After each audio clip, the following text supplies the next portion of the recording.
આલા હજરત એટલે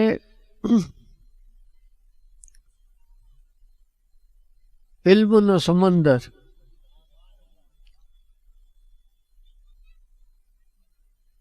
તકવા, પરેજગારી,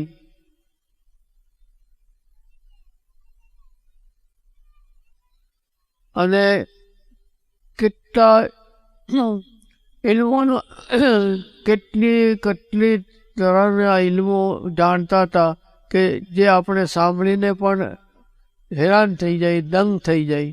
એટલો મોટો ઇલ્મ, નોખા નોખા વિષયોના.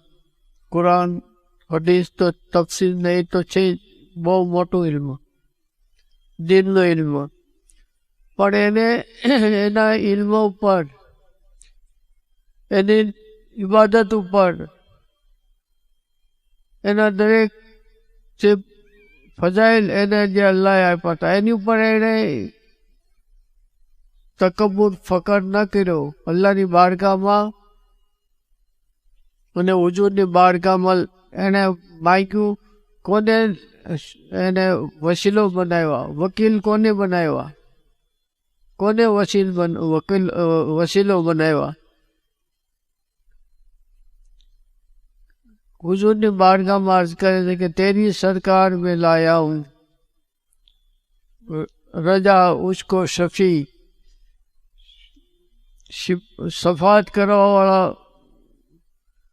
એને હું તારી બારગાહમાં લાવ્યો છું કે જો મેરા ગૌસ છે, મારા ગૌસ છે, મદદગાર છે, મારા મદદગાર છે, મોહસિન છે અને લાડલા બેટા તેરા.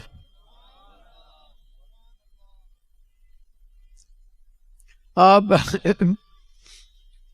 મુફ્તી, દુનિયાના મોટા મોટા મુફ્તી પણ એની દોડના હતા, સૌથી મોટા મુફ્તી.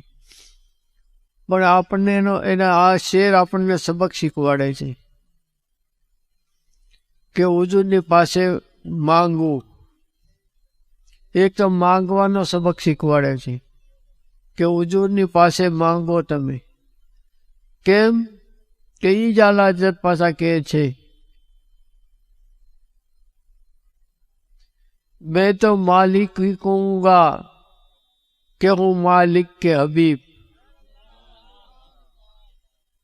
હું એટલા માટે માંગુ છું કે તમે કોણ છો?